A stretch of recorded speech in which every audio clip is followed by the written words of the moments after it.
Olha, tem uma discussão que parece que nunca acaba, né? Jogo competitivo é esporte de verdade? Bom, enquanto muita gente debate isso olhando só para a tela, a ciência nos convida a olhar para um lugar bem mais profundo: o estresse no corpo dos jogadores. E olha, os dados que a gente vai ver hoje podem surpreender. Quando se fala em estresse, o que vem à cabeça? Talvez um atleta sem fôlego na linha de chegada ou alguém super nervoso antes de uma apresentação. Mas e um jogador profissional, ali, sentado na cadeira dele? O que será que o corpo dele está sentindo? Pois é, a verdade é que, para um atleta de esportes, a pressão não é só um sentimento. É uma reação física, real, que dá para medir. E a prova disso está lá, no ritmo do coração. Então, vamos mergulhar nisso. O debate sobre se esportes são um esporte de verdade está saindo do campo da opinião e entrando num território novo, o nosso próprio corpo.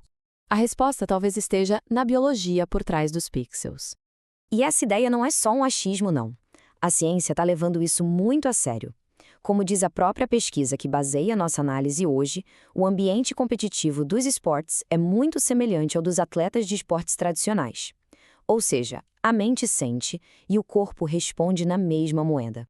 Tá, mas como é que se mede esse estresse de um jeito objetivo? Bom, a ciência usa uma ferramenta super poderosa para isso, chamada variabilidade da frequência cardíaca, ou VFC. É tipo uma janela que abre direto para o nosso sistema nervoso. E o conceito é mais simples do que parece. A VFC não mede quantas vezes o coração bate por minuto, e sim as pequenas diferenças de tempo entre cada batida. Pensa assim, uma VFC alta é um bom sinal. Mostra que o corpo está relaxado, adaptável. Já uma VFC baixa, bom, aí é um alerta de estresse. Essa variação toda é resultado de uma briga constante dentro do nosso corpo, entre o acelerador e o freio.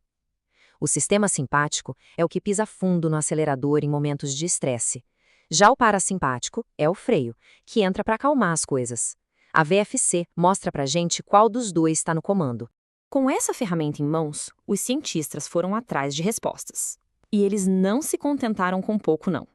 Para chegar a uma conclusão de verdade, eles mergulharam numa montanha de pesquisas que já existiam sobre o assunto. A pergunta principal era bem clara. Vamos deixar as opiniões de lado e focar nos dados. O que de fato acontece no corpo de um jogador durante uma partida competitiva? E o ponto de partida? Mais de 1000 artigos científicos. Imagina só o trabalho que deu para filtrar tudo isso e achar só os estudos que realmente importavam. E este fluxograma mostra direitinho esse processo super rigoroso. De mais de 1000 artigos, eles tiraram os duplicados, depois filtraram por relevância e, no fim, ficaram com apenas 12. 12 estudos de altíssima qualidade. Isso é ciência na prática. Esse método de juntar os melhores estudos tem um nome, é uma meta-análise. É tipo fazer uma pesquisa das pesquisas, o que deixa as conclusões muito mais fortes e confiáveis. E agora, o momento da verdade. Depois de toda essa análise, o que os dados revelaram sobre o corpo de um jogador no meio de uma partida?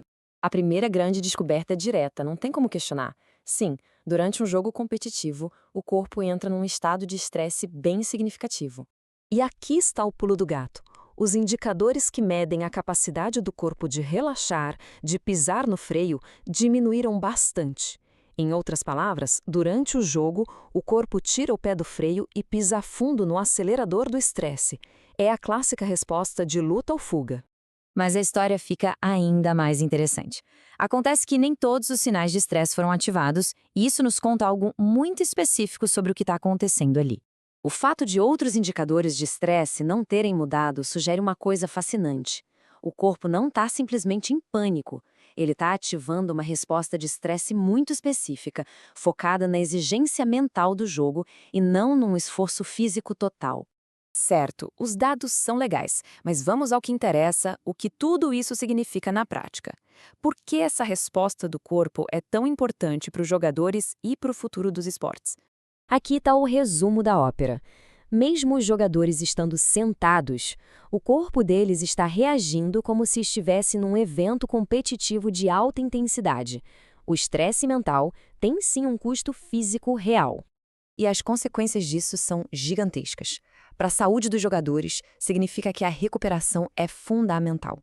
Para o treinamento, permite monitorar a fadiga e otimizar o desempenho.